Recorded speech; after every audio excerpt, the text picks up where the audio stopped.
Provinsi Aceh sejak dulu telah dikenal sebagai daerah dengan potensi hasil bumi yang melimpah.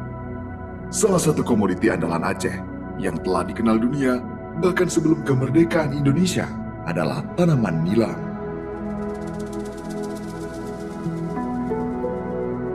Nilam dikenal dengan nama patchouli, merupakan tumbuhan semak tropis famili Labiati, genus Pogostemon, spesies Pogostemon cablin.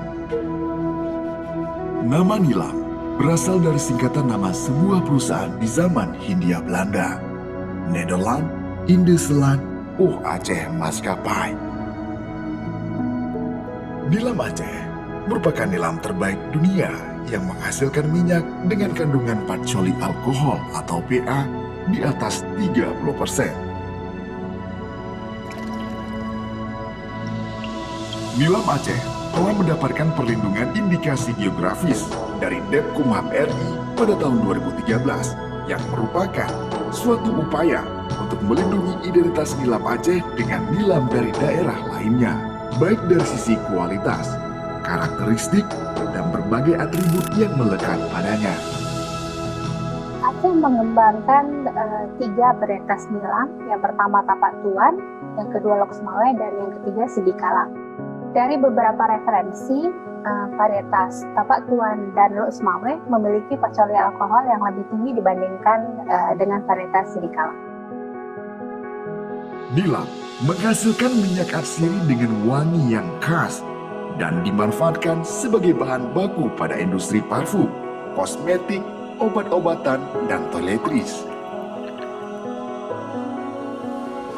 Besarnya potensi pemanfaatan nilam dalam berbagai industri besar dan kecil telah menjadikannya sebagai komoditi andalan di pasar internasional.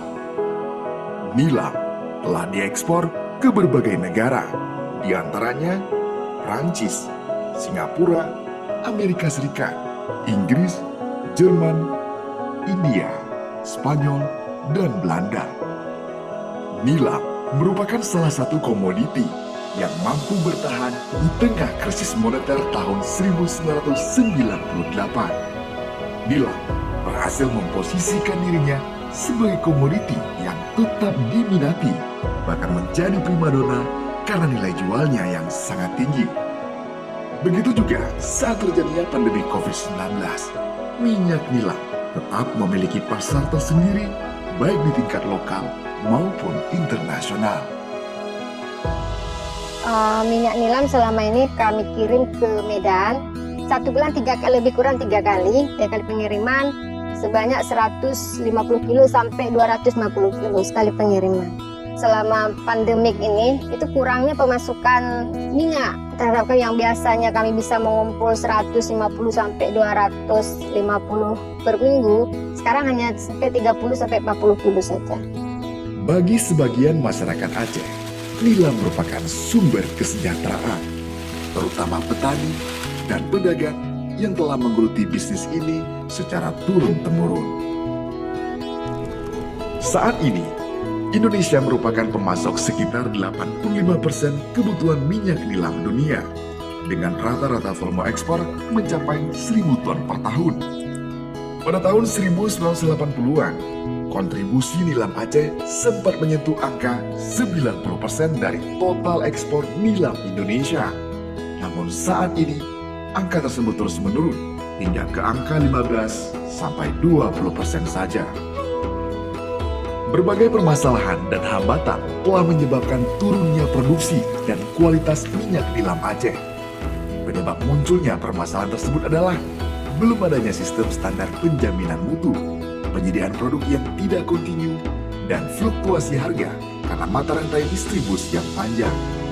Tantangan utama yang masih sering dihadapi oleh petani nilam di Aceh diantaranya ketersediaan bibit unggul, kemudian penyakit buduk atau paku yang masih sering menyerang tanaman nilam, kemudian lahan yang masih berpindah-pindah sehingga berpotensi menyebabkan kerusakan lingkungan, skala usaha yang masih kecil karena sulitnya mendapatkan akses terhadap pembiayaan, kemudian penyulingan yang masih dilakukan secara tradisional, dan yang terakhir adalah persoalan mata rantai distribusi yang masih cukup panjang.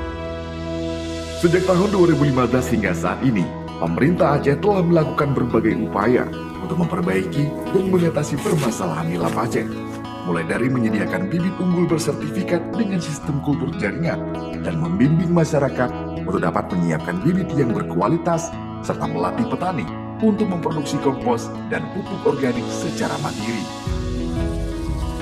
Saat ini, pemerintah Aceh juga telah melakukan inovasi terkait budidaya nilam dengan sistem lahan permanen dan panen berulang dengan masa produktif tanaman mencapai 2 hingga 3 tahun.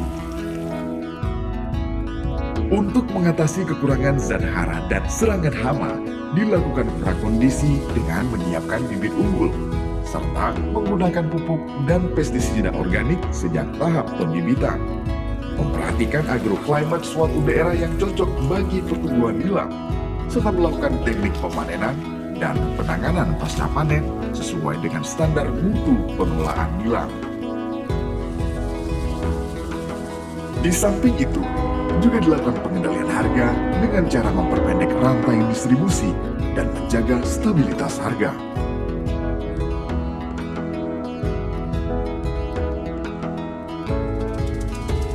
Perubahan dari sisi ekonomi, alhamdulillah bisa mengelola anak-anak. Sebelum budidaya nilam agak sulit ekonominya sedikit, tapi setelah tanam nilam ini alhamdulillah bisa terbantu lah.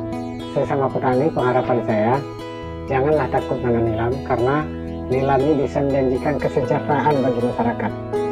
Hal yang paling penting saat ini adalah upaya untuk melakukan hilirisasi produksi dengan cara mengolah minyak nilam mentah menjadi produk-produk yang memiliki nilai tambah yang lebih tinggi. Dengan adanya berbagai upaya yang telah dilakukan, minat masyarakat untuk kembali melakukan budidaya, pengolahan, dan perdagangan nilam terus meningkat. Sedikitnya 16 kabupaten kota telah melakukan budidaya nilam di Aceh. Geliat pertumbuhan ekonomi nilam juga terlihat dari banyaknya inisiasi usaha berbasis minyak nilam yang dipelopori oleh para wirausaha muda.